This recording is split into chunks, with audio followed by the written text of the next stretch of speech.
2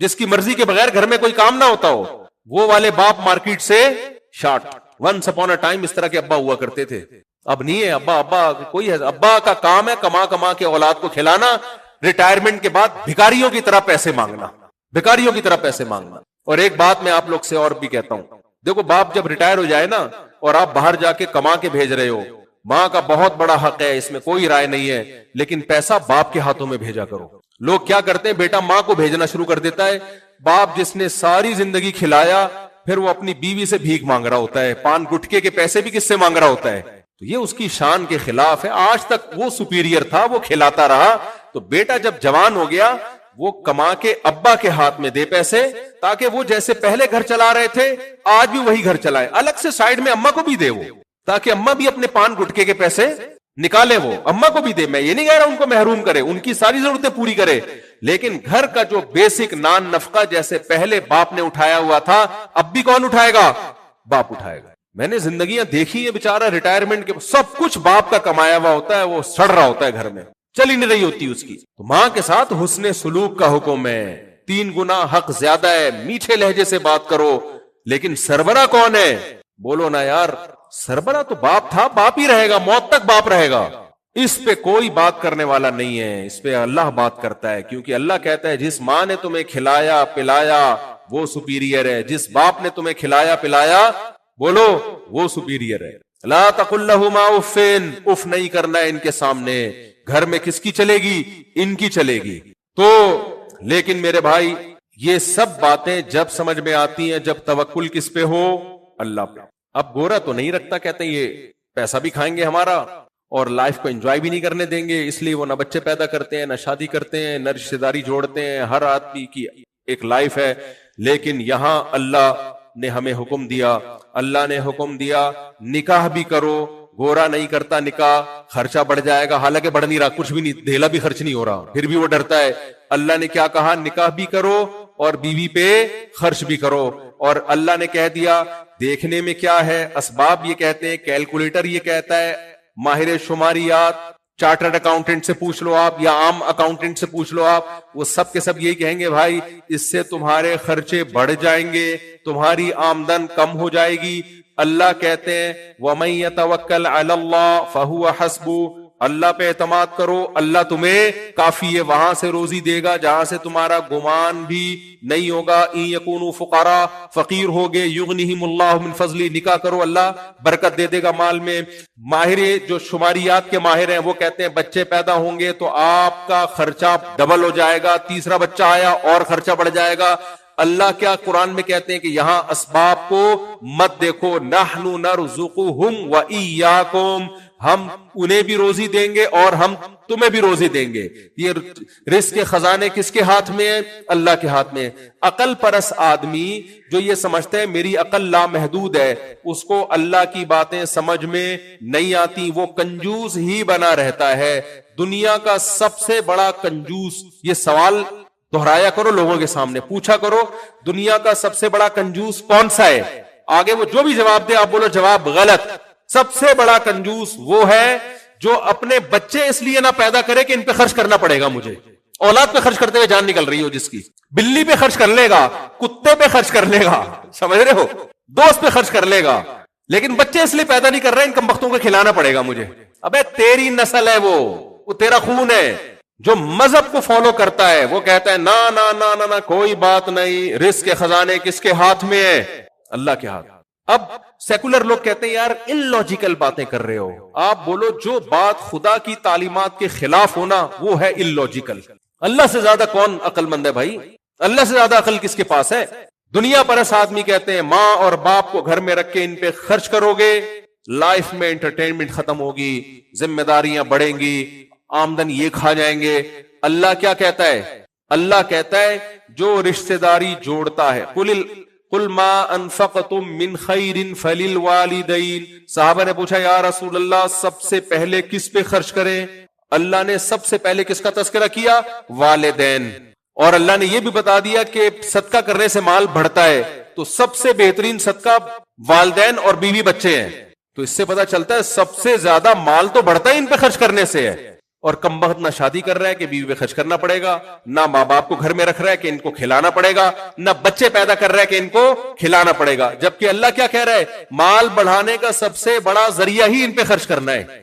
تو اب آپ کے پاس بھائی اللہ ہے اور ایک طرف ماہر شماریات ہیں، تو بے عقلی کی بات یہ ہے کہ انسانوں کو اللہ کی رائے پر، اللہ کے آرڈر پہ ترجیح دی جائے۔ سمجھ میں آ رہی ہے بات کہ نہیں آ رہی ہے؟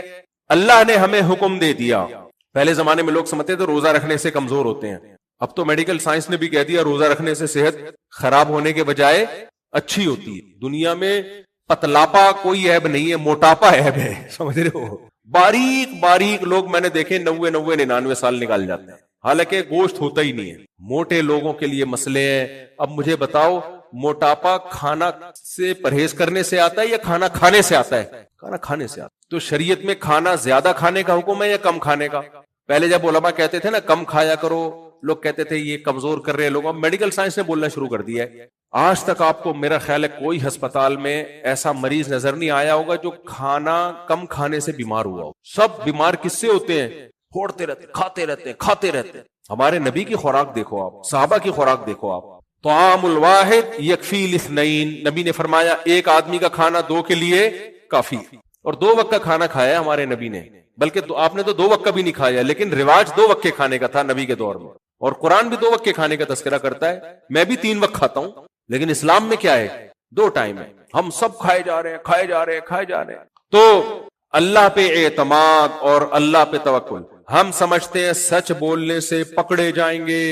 اللہ کے رسول نے کیا کہا؟ الصدق ینجی والکذب یہلک، سچ انسان کو نجات دلاتا ہے اور جھوٹ انسان کو تباہ کر دیتا ہے۔ لیکن آپ کسی جھوٹے سے پوچھو، وہ کہے گا جھوٹ کی وجہ سے میں کامیاب ہوتا ہوں، سچ بولتا تو پکڑا جاتا۔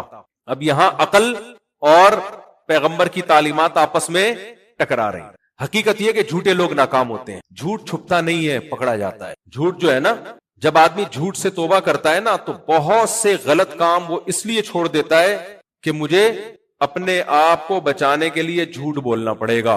سمجھ رہے ہو کہ نہیں سمجھ رہے؟ بہت ساری برائیوں سے وہ اپنے آپ کو بچا لیتا ہے کہ میں جھوٹ کیسے بولوں گا، پھر بہت ساری برائیوں سے بچا لیتا ہے۔ تو میرے بھائی، دین جو ہے نا اسلام، اللہ پہ اعتماد اور توکل کے بغیر اللہ کو یہ والا اسلام پسند نہیں۔ آج ہمیں مذہبی لوگوں میں بہت حد تک داڑھی بھی نظر آ جاتی ہے، کسی حد تک نماز روزہ بھی نظر آ جاتا ہے، کسی حد تک گیٹ اپ بھی نظر آ جاتا ہے، حج عمرے بھی نظر آ جاتے ہیں۔